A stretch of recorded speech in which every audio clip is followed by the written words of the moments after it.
I moved into a one-bedroom with 2 kids. And still called it freedom. That sentence still feels strange in my mouth. Because for a long time, freedom was supposed to look bigger than this. More space. More money. More stability. Not a small apartment with thin walls, 1 bedroom, a couch that doubled as a bed, and boxes stacked like reminders of everything I had lost. But the day I unlocked that door, something inside me exhaled for the first time in years. The apartment smelled like fresh paint and cheap cleaning supplies. The floors were clean, but cold. The windows were small, but bright. And it was quiet. No tension hanging in the air. No careful silence. No waiting for someone else's mood to decide how the night would go. Just me. And my kids. And a space that belonged to us. The kids stood behind me, holding hands. My daughter looked around and said, "This is it?" Her voice wasn't judgmental. Just curious. I swallowed. "This is home," I said. She nodded slowly. My son ran straight to the window. "We can see the parking lot," he said like it was the best view in the world. And in that moment, I realized something important. They weren't counting square feet. They were counting safety. A week earlier, my life looked very different. I was still in the house I thought I'd grow old in. The one with the extra bedroom we never used. The dining table we barely sat at together. The walls that had heard too many arguments whispered after bedtime. I remember standing in the kitchen late one night, surrounded by boxes, wondering how everything had unraveled so quietly. No dramatic ending. No explosive fight. Just years of shrinking. Of making myself smaller to keep the peace. Of teaching my kids to read the room instead of relax in it. When I told people I was leaving, they asked the same questions. "Are you sure? Can't you make it work? What about the kids?" As if staying miserable was a better lesson than starting over. The truth was, I was terrified. I had never lived on my own with 2 kids.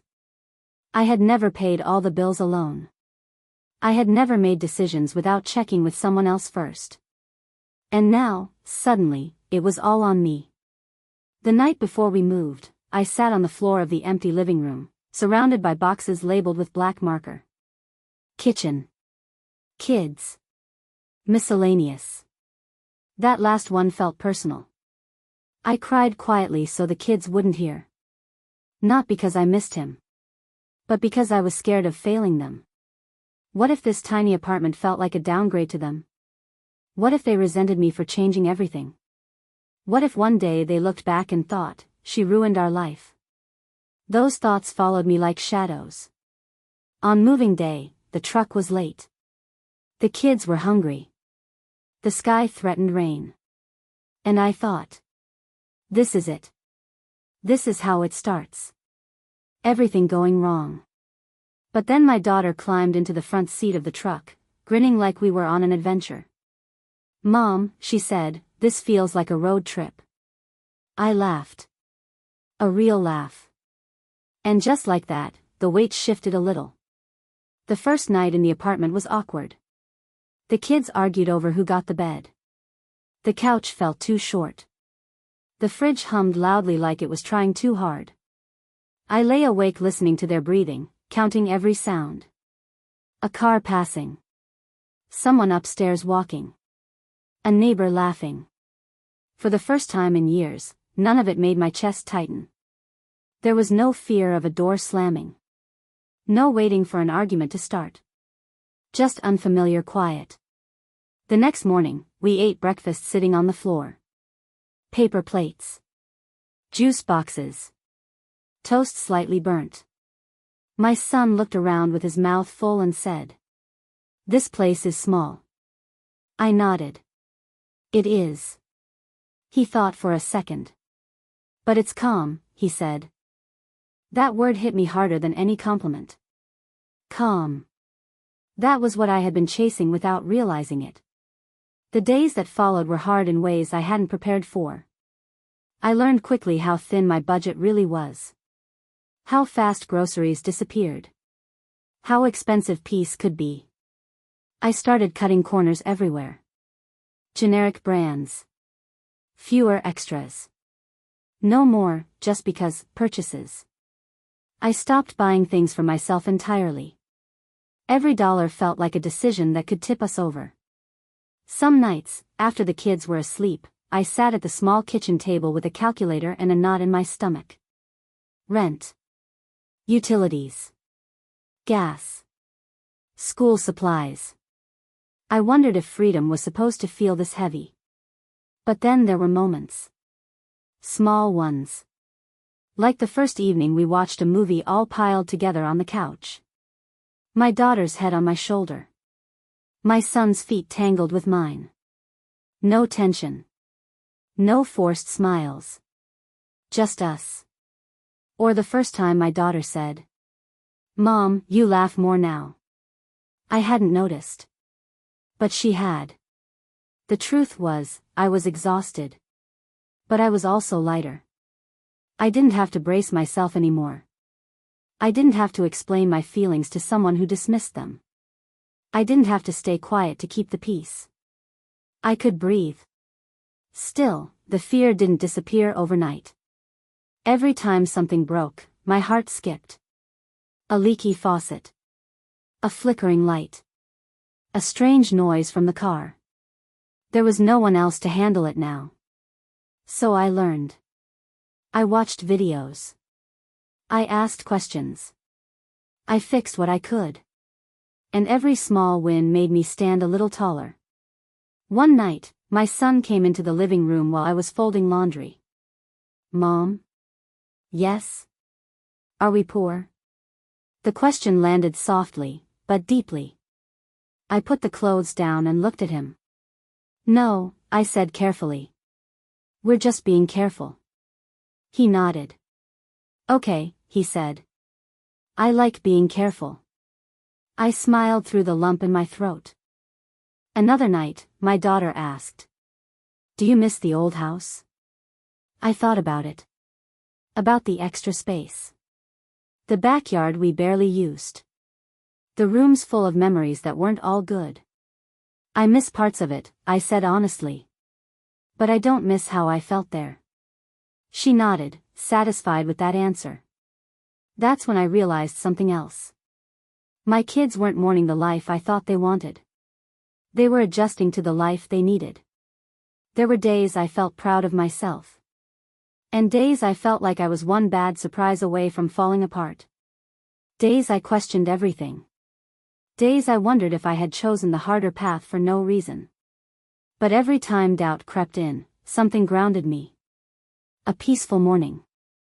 A shared joke. A quiet dinner without tension.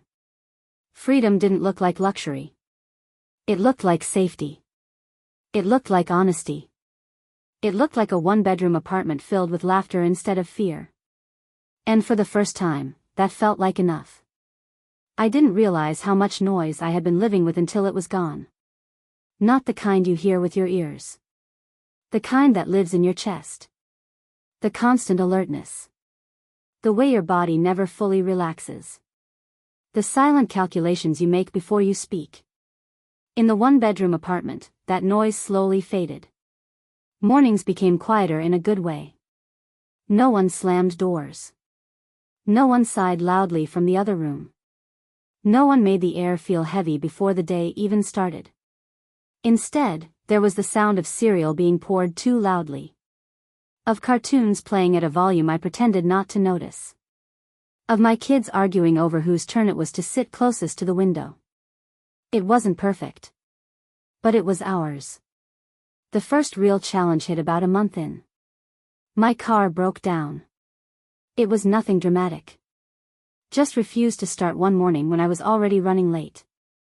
I stood there in the parking lot staring at the engine like it might explain itself if I waited long enough.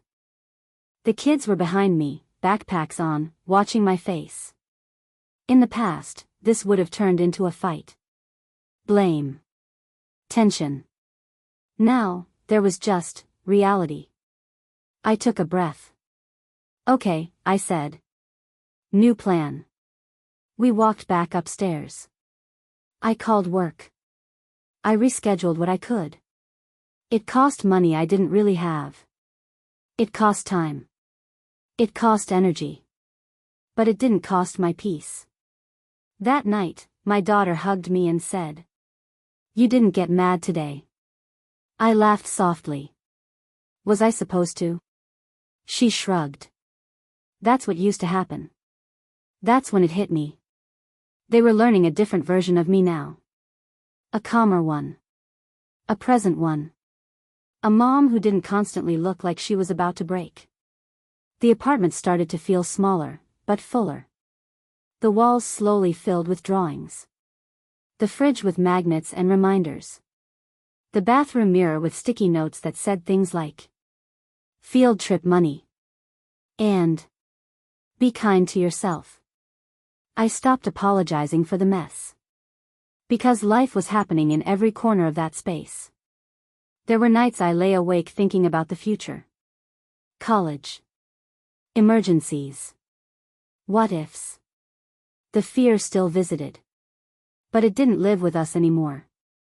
One evening, while I was cooking dinner, my son sat at the tiny kitchen table swinging his legs. "Mom," he said, "why didn't you leave sooner?"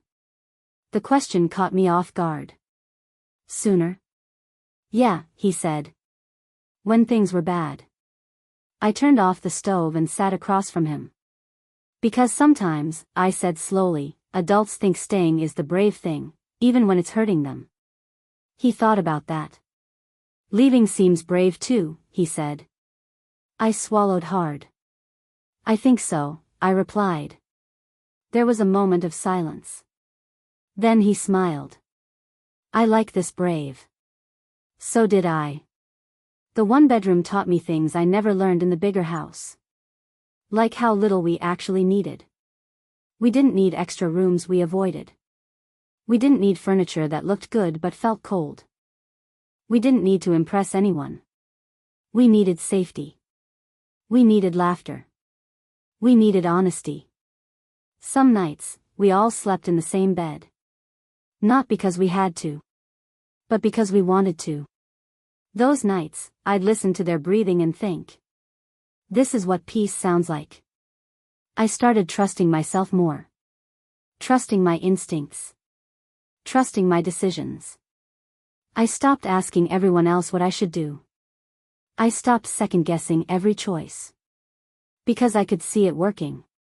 Not perfectly. But honestly. There were setbacks. Unexpected bills. Exhaustion that hit out of nowhere. Moments where I stared at the ceiling wondering how long I could keep this up. But every hard moment passed. And we stayed standing. One afternoon, my daughter invited a friend over. I panicked. The apartment was small. The couch had a stain. There wasn't much space. But when her friend arrived, she looked around and said, "It's cozy.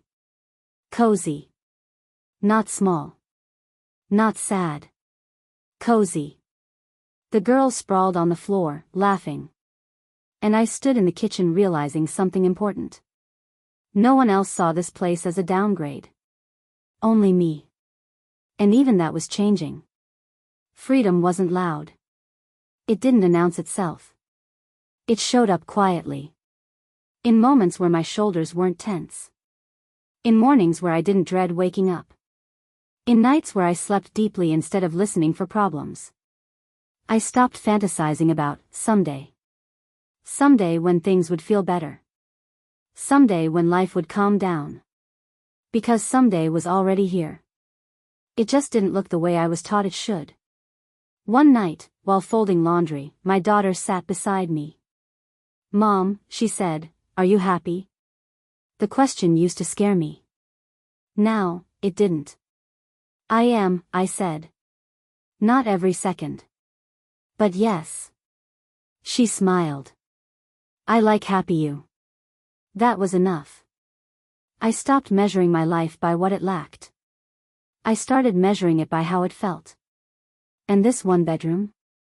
It felt safe. It felt honest. It felt like the beginning of something instead of the end. I don't know what the future holds. I don't know if we'll always live this simply. But I do know this. Moving into a one-bedroom with 2 kids didn't shrink my life. It saved it. It gave me back my voice. My breath. My sense of self. And if that's not freedom, I don't know what is.